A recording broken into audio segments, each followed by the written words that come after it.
That's why I don't be going to them puffy parties. They love you from the front and the back at the same time.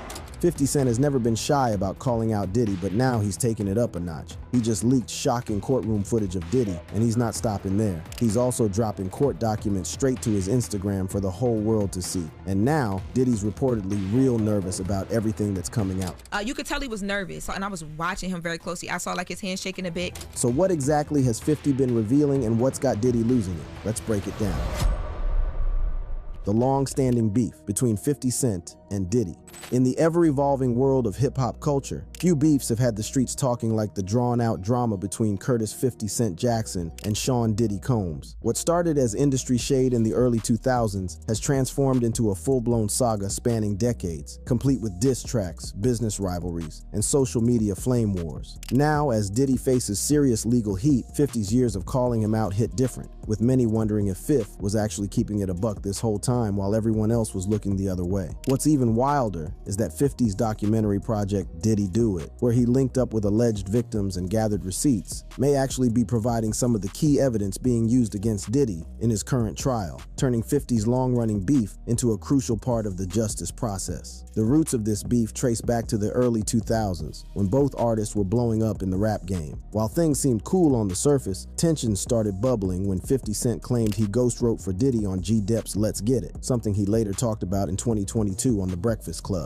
This seemingly minor creative beef planted the seeds for what would become one of hip-hop's longest-running dramas. By 2006, the tension went public when 50 dropped The Bomb with G-Unit. The track contained some serious accusations, suggesting Diddy knew who bodied the notorious Big Biggie back in 1997. The bars were straight fire and direct. Who shot Biggie Smalls? We don't get him. They're gonna kill us all. Man, Puffy know who hit that guy, putting Diddy, who was Biggie's mentor at Bad Boy Records, on blast. While Diddy always denied any involvement, this accusation set the tone for a relationship that would stay heated for years to come. The beef evolved through various industry moves, including a major clash in 2014 over competing liquor brands, Diddy's Ciroc versus 50 Cent's Effin' Vodka. During appearances on platforms like the Drink Champs podcast, 50 straight up bodied Ciroc's quality, saying Puffs is not even vodka, it's grapes, and says made with vodka, while big-upping Effin' as the superior product. This business rivalry added yet another layer to their increasingly complicated beef. Beyond professional shade, the conflict got mad personal with 50,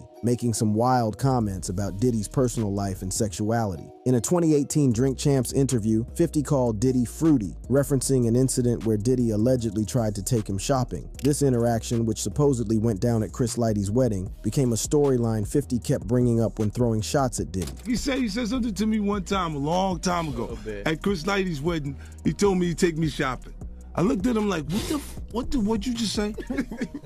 Let me move, man, before I do something. You gonna make me mess up the wedding. Oh, that's a nice gesture. 50 kept it 100 about this story in later interviews, describing how uncomfortable the whole situation made him feel. I explained why I didn't hang out with him, right? Because this is fluffy stuff going on. It's not your scene. It's not my stuff. Not your scene. They hug you from the front and the back at the same time.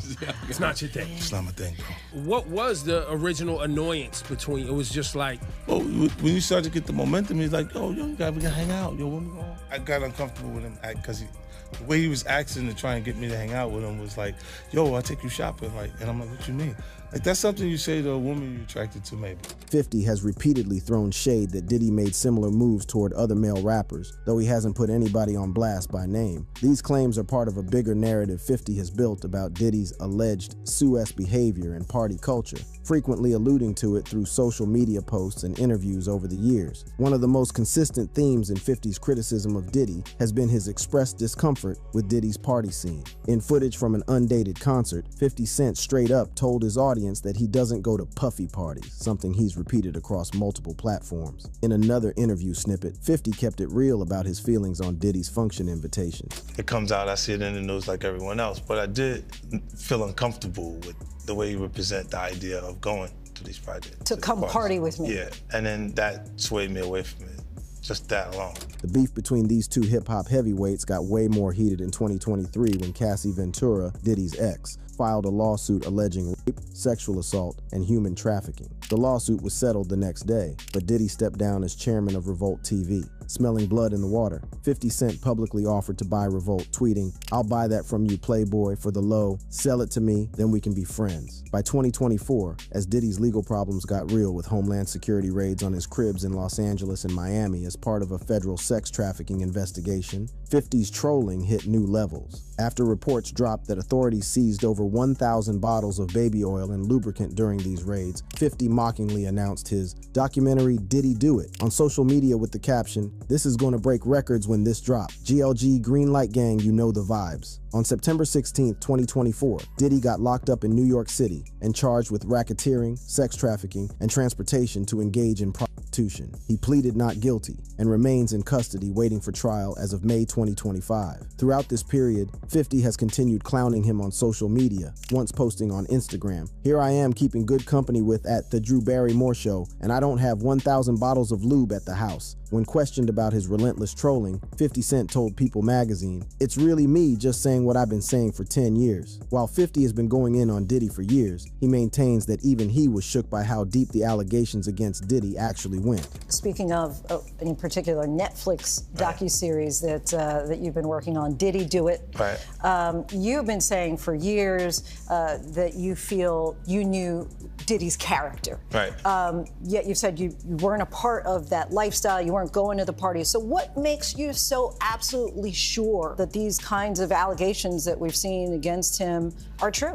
Well, I'm surprised by the allegations, as surprised as everyone else is. Like, I didn't make the allegations, I didn't tell people to say these things. In the same interview, 50 also spoke on allegations involving Jay-Z, suggesting the situation in the industry might be even wilder than people realize. So you didn't realize As much stuff was coming, like when I seen today, it was allegations of 3 men that said he drugged them, and it's a long time, to be honest with you. Like, when people don't remember being violated for 20 years, it makes me feel a little hard. What are your thoughts on the allegations against Jay-Z? That was interesting. When I was saying things, not knowing exactly what I was saying, but I was going, where's Jay at? He's mad quiet. Like while the Puffy thing was going on. But it's obvious now that his team was being made aware that he was in those allegations also, so I hope it works out, because with his family, the things that go on internally is that those accusations are crazy. This ongoing beef took on new levels with 50's announcement of the documentary Diddy Do It, which was sold to Netflix by September 2024. The doc, which focuses on Diddy's legal troubles and aims to support victims of sexual assault with the proceeds, is described as a complex narrative spanning decades by director Alexandria Stapleton. In a joint statement to Variety, they emphasized that while the allegations are disturbing, they aim to ensure Diddy's story doesn't overshadow hip-hop's broader contributions to the culture. The trial and shocking evidence. Sean Diddy Combs is currently facing some serious heat in a federal criminal trial in Manhattan for charges including racketeering conspiracy, sex trafficking, and transportation to engage in prostitution. The trial, which popped off on May 12, 2025, has the media and streets going crazy due to Diddy's big name in the entertainment industry and the wild nature of the allegations against him. If the jury finds him guilty on all counts, Bro could be looking at life behind bars, showing just how serious this situation really is. The trial kicked off with testimony from several key witnesses, including Israel Flores, a Los Angeles police officer who was on security at the Intercontinental Hotel in 2016. Flores testified about responding to a distress call and witnessing Combs putting hands on Cassie Ventura, describing Combs' devilish stare and saying cash left at the scene looked like a bribe attempt. His testimony gave a first-hand account of the alleged violence that would later be caught on the now infamous surveillance footage that's been making rounds. Another witness who had the courtroom shook was Daniel Phillip, a male review manager who testified on May 12, 2025, about getting paid to have sexual encounters with Cassie Ventura while Combs watched. According to his testimony, he got bans ranging from $700 to $6,000 per session for encounters that lasted between 1 and 10 hours. Phillips stated that Combs directed and recorded these encounters using both a cell phone and a camcorder, backing up allegations that Diddy was running things and exercising control. Phillips' testimony included some disturbing accounts of witnessing Combs physically abusing Ventura, like throwing a glass bottle at her, hitting her, and dragging her by her hair. He also described hearing slapping sounds and Ventura screaming, I'm sorry," during one incident, indicating she was in serious distress. These accounts align with charges of coercion and forced labor that are part of the prosecution's case against Diddy. The most anticipated testimony came from Cassie Ventura herself, who stepped to the stand on May 13, 2025. Now 38 years old and visibly pregnant, Ventura gave emotional and graphic testimony about her decade-long relationship with Combs, which started when she was just 19 and signed to Bad Boy Records in 2006. Her testimony has been central to the prosecution's case,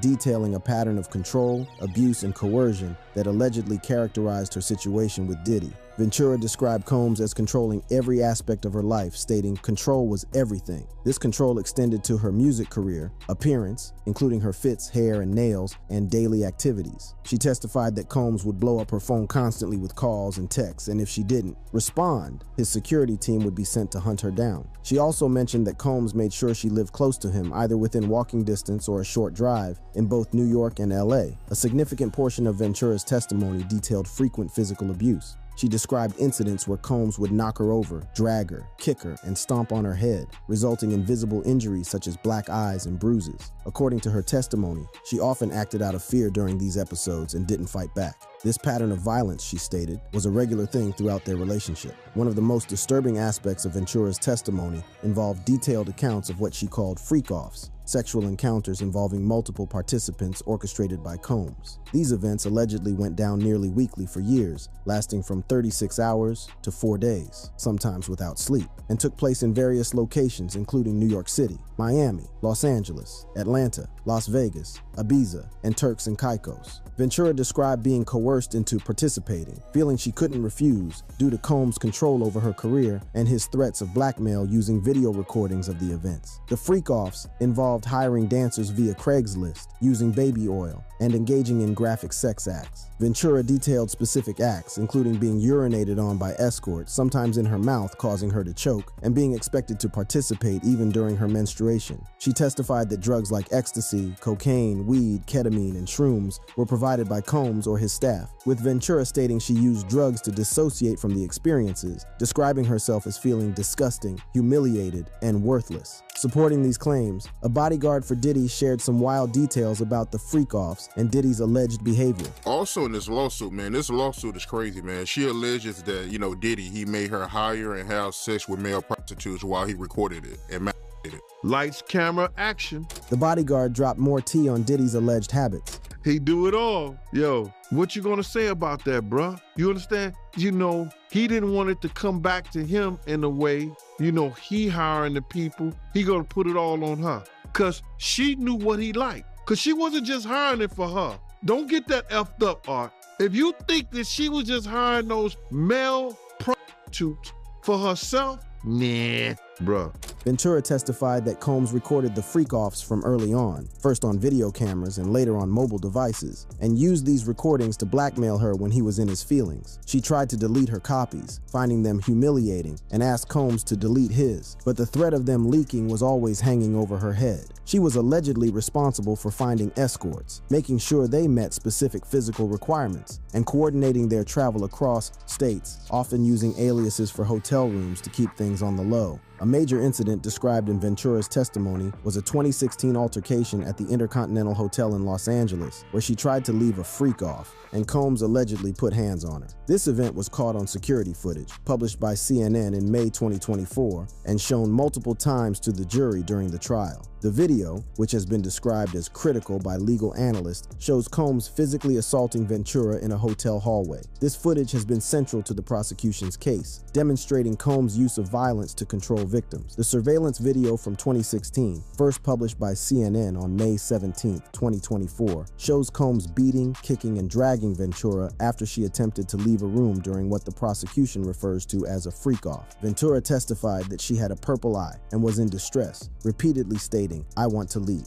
This video has been presented as evidence of a pattern of behavior where Combs used violence and intimidation to maintain control over victims. The trial has also included testimony about the lasting impact of these alleged abuses on Ventura's life. After finally leaving the relationship, Ventura has built a new life with her husband, personal trainer Alex Fine, and their 2 daughters. The couple met in 2018 and got married in 2019, welcoming their first daughter, Frankie, in December 2019, and their second daughter, Sunny, in March 2021. The prosecution's case is stacked with these testimonies, the surveillance video, and other evidence to establish a pattern of behavior that supports charges of racketeering, sex trafficking, and transportation to engage in prostitution. The defense, led by attorney Mark Agnifilo, has tried to counter these allegations by suggesting that relationships were consensual and part of a swinger lifestyle, rather than criminal behavior. During cross-examination led by defense attorney Xavier Donaldson, witnesses like Daniel Phillip faced attempts to discredit their testimony. The defense focused on Phillip's former role as a manager of a male stripper business and the circumstances of his first meeting with Ventura, suggesting a consensual arrangement. Similar tactics are expected during the cross-examination of Ventura, which hadn't yet begun as of May 14, 2025.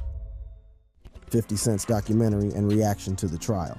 While 50 Cent's documentary's development has coincided with Diddy's mounting legal troubles, 50 has maintained that his criticism of Diddy predates the current wave of allegations. In interviews, he's pointed to his long-standing discomfort with Diddy's behavior and party culture, suggesting there was a pattern of problematic conduct that others slept on. This perspective has gained more credibility as allegations against Diddy piled up, potentially positioning 50 as someone who was actually keeping it 100 rather than just being a hater. And now you start to see a lot of the weird stuff that was there. It looks like it all lines up, don't it? It was not in the closet. It was in front of you, and you wasn't seeing it because you see the beards, or you see the girls. So you didn't look at them the way it actually is to a degree. As Diddy's trial unfolds, with shocking testimony and evidence dropping daily, 50 has continued to comment on the proceedings through social media, doubling down on his long-standing criticisms while also expressing surprise at how deep the allegations actually go. His social media presence during this period has mixed promotion of his documentary with commentary on the trial, keeping the public interested in both the legal case and his upcoming project. Having Alexandria Stapleton as director suggests 50 is trying to keep the documentary credible and balanced, potentially countering concerns about bias stemming from 50's personal history with Diddy. Stapleton's reputation as a seasoned director adds a layer of professional distance to the project, potentially distinguishing it from just another attempt to capitalize on a scandalous situation. That said, the documentary hasn't been without its critics. Some have questioned the ethics of dropping such content while legal proceedings are ongoing, suggesting it could prejudice public opinion or exploit victims' stories for commercial gain. Others have pointed to 50's history of going at Diddy as evidence of a personal vendetta rather than a genuine concern for justice. 50 has addressed these criticisms by emphasizing the documentary's commitment to supporting victims through financial contributions and providing a platform for voices that might otherwise go unheard. He has also framed the project as an extension of his long-standing concerns about Diddy's behavior,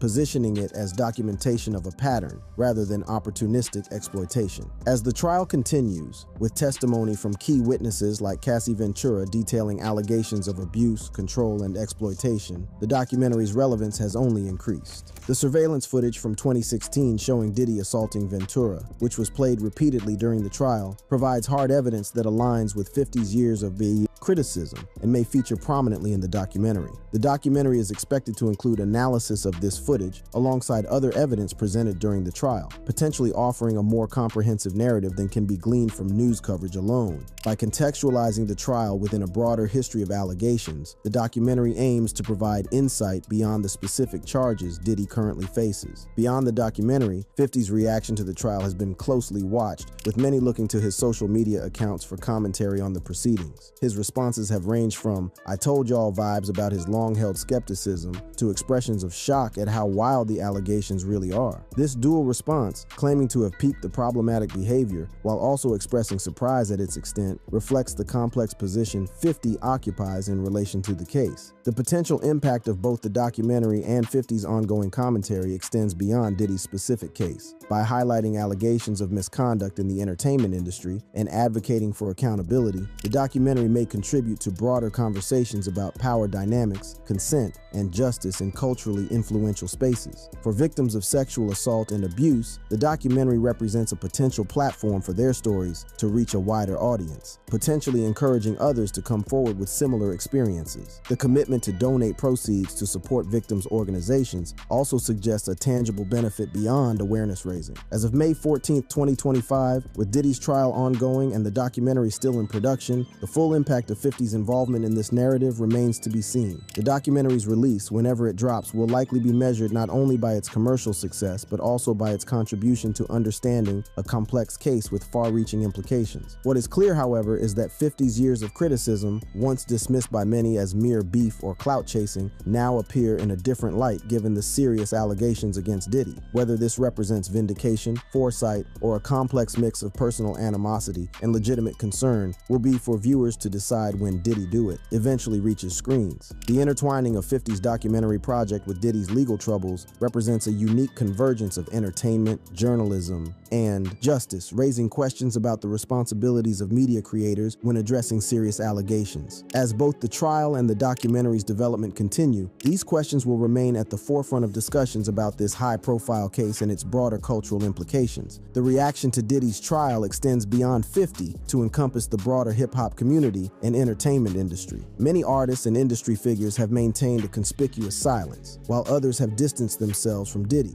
or expressed support for the accusers. This varied response reflects the complex loyalties and power dynamics at play in an industry where relationships can significantly impact careers. For 50, whose career has long been characterized by a willingness to call out industry politics and powerful figures, the documentary represents a continuation of this approach rather than a departure. By transforming his criticism into a structured narrative, he moves from commentator to chronicler, potentially shaping how this chapter of hip-hop history will be remembered. As both Diddy's trial and 50's documentary continue to develop, they represent different approaches to addressing allegations of misconduct, one through the formal legal system, the other through media and public discourse. If you enjoyed this video, click on one of the videos on your screen to see more videos like this. I didn't know you was a sex worker. 50 said it, not me. 50 Cent's ex, Daphne Joy, is facing accusations of being Sean Diddy Combs' alleged sex worker in a new lawsuit. Diddy has surprised everyone again, including 50 Cent. These past months of news related to Diddy appears to be some of the most hectic months for him. Papa Combs decided that he would like to be a caring man, so then he saw me and decided to pick me up and said to come inside and play with his kids. Yeah, tell him stop bringing all the minors over here late at night. I live right next to him. Think it's wild. I'm his neighbor. This time, he has been accused in a lawsuit of sex trafficking. The news extends even more when it was discovered that 50 Cent's baby mama Daphne Joy was one of Diddy's sex workers. In this video, 50 Cent reacts to his baby mama being Diddy's sex worker. 50 Cent's reaction.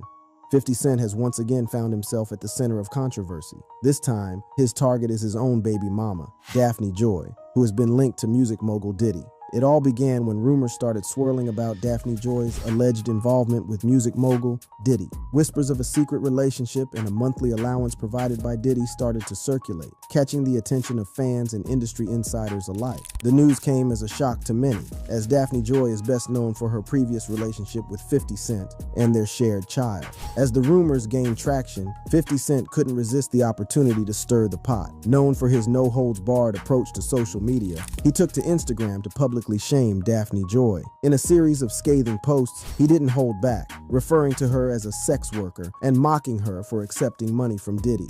I can't believe I was with this woman all those years, and she turns out to be one of Diddy's sex workers. Can't trust anyone these days. SMH. The timing of 50 Cent's trolling is particularly intriguing, as he has a long-standing feud with Diddy. For years, he has publicly criticized and ridiculed the music mogul, even going as far as calling him a fruit cup. It seems that 50 Cent's relentless attacks on Diddy may have been fueled by his knowledge of Daphne Joy's alleged relationship with him. I always knew there was something fishy about Diddy. Now it all makes sense. He's been smashing my baby mama and giving her a monthly allowance. That's low, even for him. The revelation that Daphne Joy, the mother of his child, had been involved with someone he despised must have dealt a heavy blow to 50 Cent's ego. Regardless of their breakup, the fact that Diddy was intimately involved with someone he held in such contempt would undoubtedly sting. The situation is further complicated by the fact that, despite their differences, 50 Cent and Daphne Joy still have to interact and co-parent their child. He went on to say in his post, "It's a messed up situation, man. I can't believe she would do that to me.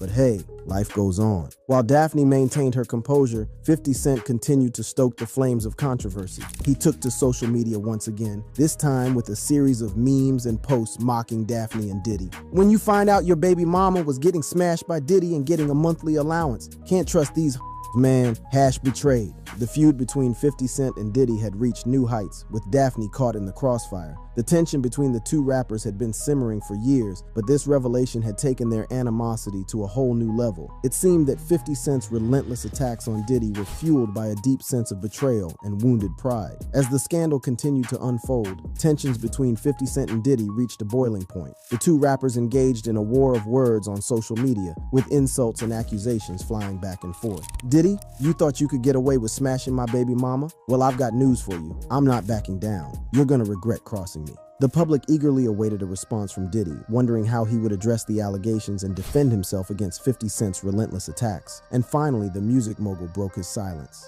"I will not stoop to 50 Cent's level of pettiness and drama. These allegations are baseless and meant to tarnish my reputation. I have no further comment on the matter." Diddy's response was measured and composed, refusing to engage in a public war of words. While some admired his restraint, others saw it as an admission of guilt. In the world of social media, where celebrities often use their platforms to express their thoughts and emotions, things can escalate quickly. And that's exactly what happened when 50 Cent took to Instagram to troll his baby mama, Daphne Joy, over her rumored romance with none other than P. Diddy. On that fateful day, September 26th, 50 Cent shared a photo on his Instagram feed that would set the internet ablaze. The picture featured 50 Cent and his son, Sire Jackson, both sporting sunglasses and staring into the camera with serious expressions.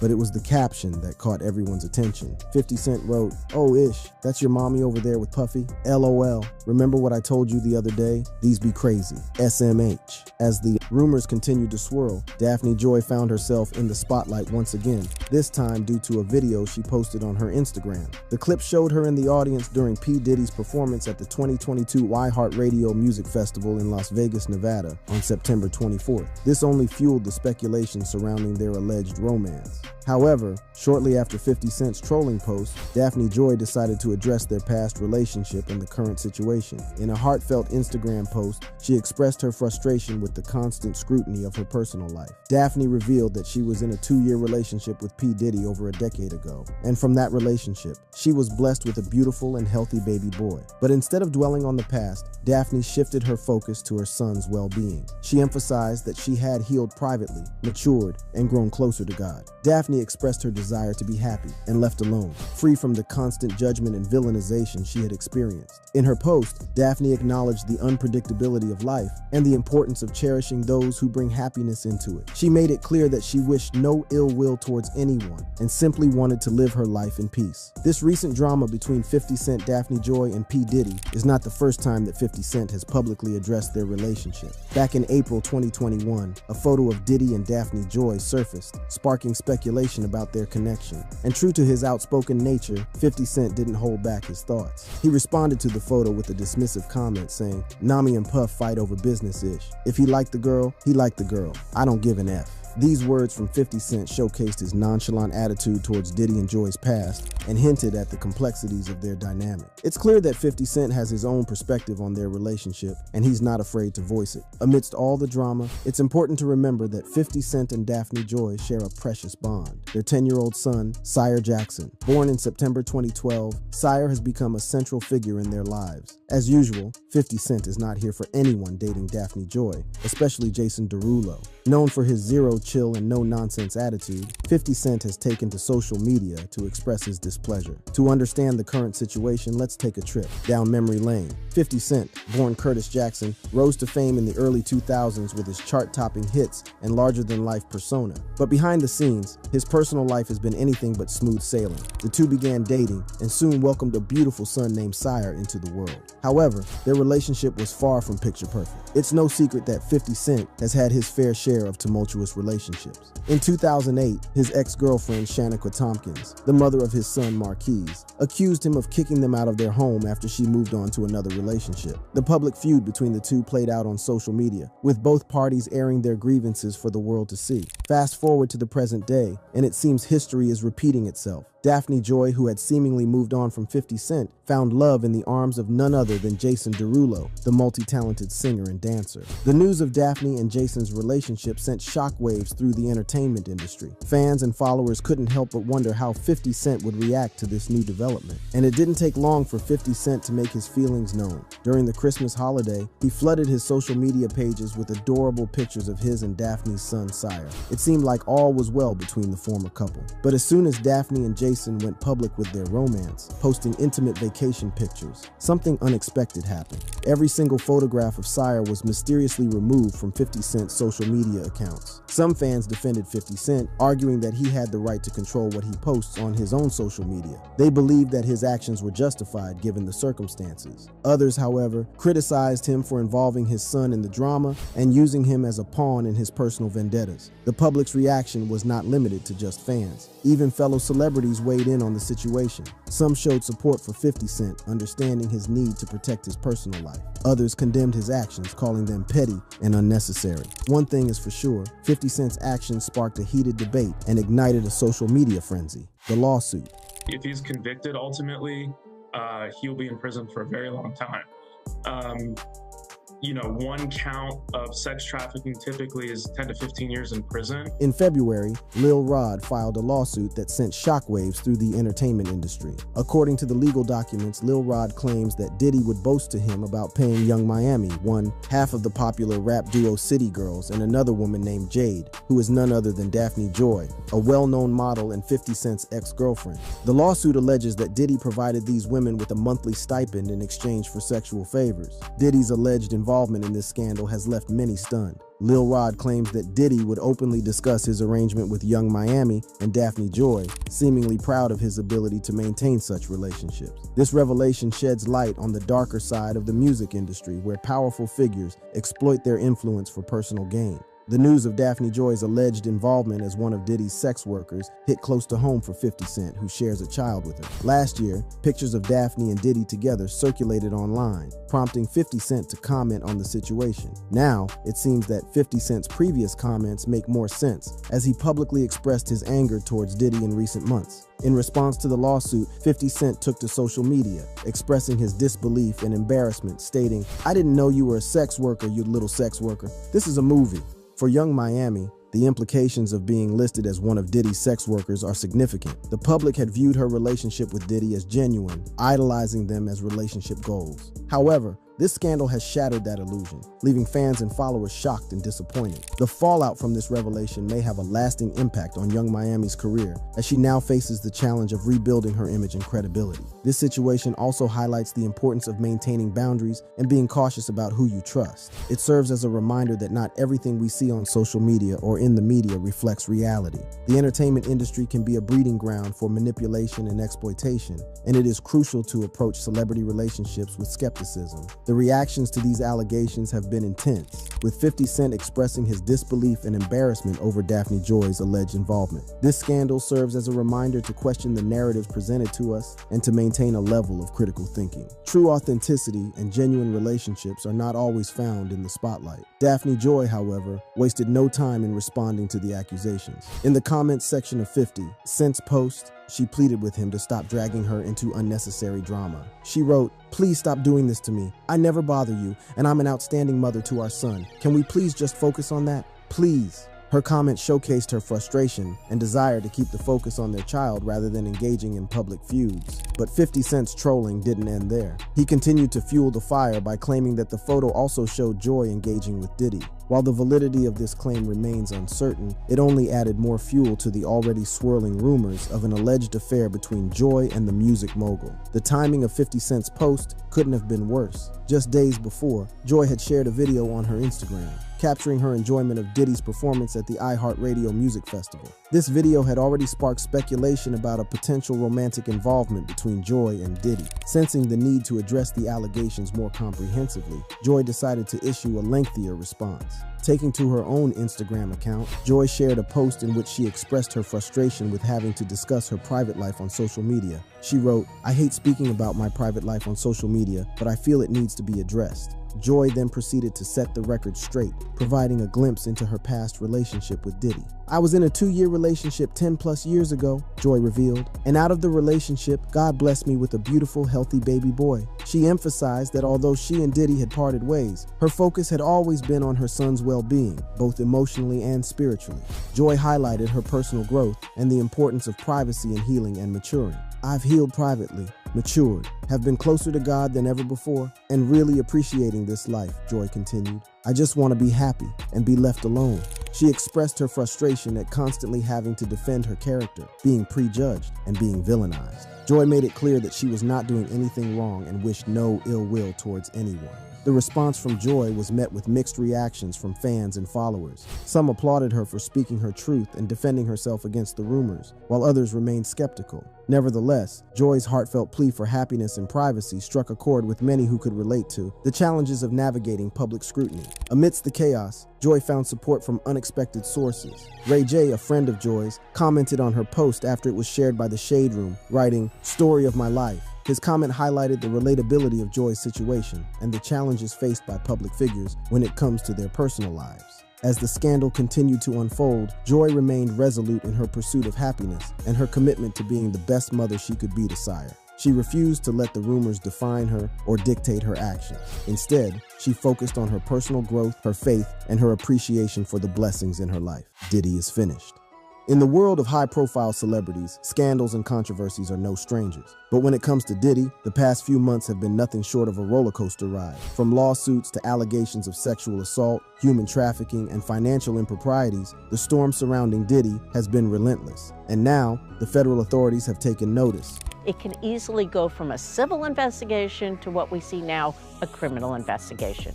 Homeland Security Investigations, HSI, the federal agency responsible for handling cases related to human trafficking and sex trafficking, has launched a full-scale investigation into Diddy's alleged criminal activities. This investigation has led to the shocking raids on Diddy's homes in both Miami and Los Angeles. But why would the feds target Diddy? What evidence do they have to justify such drastic actions? To understand the reasons behind these raids, we need to delve into the details of the investigation conducted by HSI. HSI, working in collaboration with law enforcement agencies in New York, Miami, and Los Angeles, obtained search warrants for Diddy's properties. The investigation was triggered by a series of civil lawsuits filed against Diddy, alleging sexual assault, human trafficking, and other related offenses. While these lawsuits are civil in nature, they provide authorities with guidelines and raise concerns about the alleged conduct. The lawsuits, primarily based in New York courts, caught the attention of law enforcement agencies. The sheer number of back-to-back lawsuits against Diddy raised red flags and prompted further investigation. Authorities couldn't ignore the smoke, and where there's smoke, there's often fire. To obtain a search warrant, HSI had to present compelling evidence and probable cause to a judge. They needed to convince the judge that there was something worth investigating in Diddy's homes. Based on the evidence presented, the judge granted the search warrants, allowing the feds to raid both properties simultaneously. The simultaneous raids were crucial to prevent any potential destruction or removal of evidence. If the raids were conducted separately, there was a risk that one house could be cleared of evidence while the other was being searched. By executing the raids at the same time, the feds ensured that no evidence could be tampered with or destroyed. But what exactly were the feds looking for in Diddy's homes? When obtaining search warrants, law enforcement agencies must specify the items they are searching for. And what they were going in was to try to find all types of evidence. In this case, the feds were likely looking for hard drives, computers, ring cameras, and any other devices or materials that could potentially contain evidence related to sex trafficking and other criminal activities.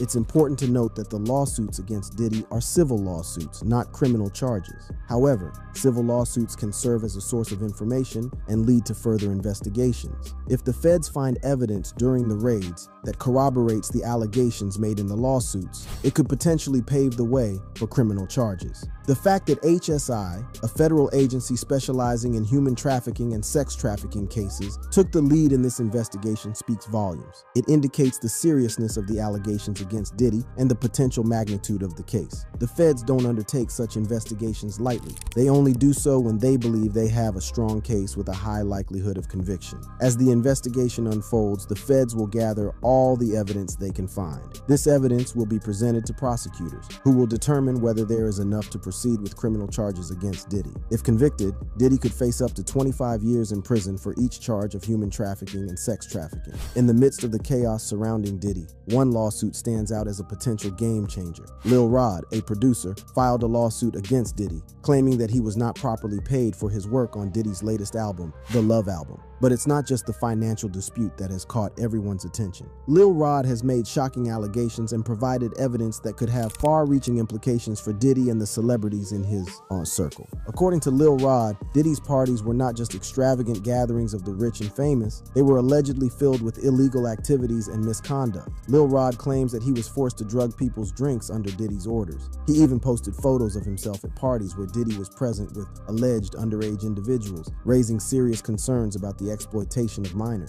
But the allegations don't stop there. Lil Rod also claims that Diddy was involved in violent acts. He alleges that Diddy shot someone in the bathroom of his house, providing photos of bloodstains on the bathroom floor as evidence. These shocking claims paint a disturbing picture of the activities that allegedly took place within Diddy's inner circle. Perhaps the most explosive allegation made by Lil Rod is the claim that Diddy had been secretly recording celebrities engaged in illicit activities at his parties. These recordings were allegedly used as a form of blackmail, giving Diddy leverage over other celebrities. The gravity of the situation has not gone unnoticed by 50 Cent, who has been vocal about his thoughts on the matter. In a recent statement, 50 Cent declared, "Now it's not Diddy do it, it's Diddy done." He emphasized that the feds don't come after someone unless they have a strong case, indicating that he believes the evidence against Diddy is substantial. 50 Cent's comments reflect the sentiment that if the feds are involved, they must have a 95% conviction rate in mind. Reggie Wright Jr., a prominent figure in the hip-hop community, has also weighed in on the Diddy situation. Wright predicted the raids and spoke about the psychopathic tendencies of individuals who engage in such criminal activities. He noted that these individuals often keep evidence as a form of control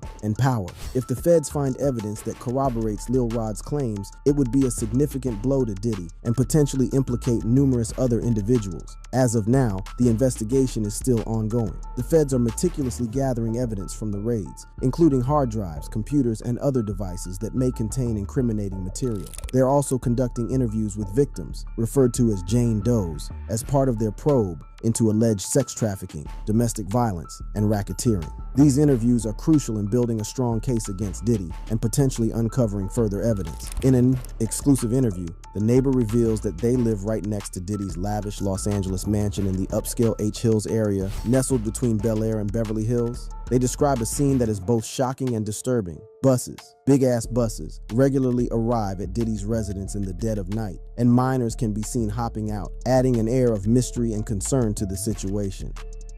Like big-ass buses, you see all type of shit pop out. Especially at nighttime, like around 3 o'clock in the morning. They express their disbelief and concern, stating that it gets wild and unsettling during those late-night hours. The sheer number of minors being brought to Diddy's house raises alarming questions about the nature of these gatherings and the intentions behind them. It is important to note that the neighbor, despite witnessing these events, has chosen not to confront Diddy directly. They recall an incident where their basketball accidentally flew over to Diddy's property. Instead of retrieving it, they decided to let it be, fearing the unknown and the potential consequences of knocking on Diddy's door. The involvement of law enforcement agencies and the seriousness of the allegations underscored the need for a thorough investigation. At this stage, it remains unconfirmed whether Diddy himself is the focus of the investigation. However, the fact that individuals have been interviewed in connection to his activities raises significant concerns. The impact of these allegations on Diddy's reputation and career cannot be ignored, as they have the potential to tarnish his legacy and influence in the music industry. This is all we have for you in this video. If you enjoyed it and would love to keep exploring more intriguing videos like this, then go ahead and click on any of the cards on your screen.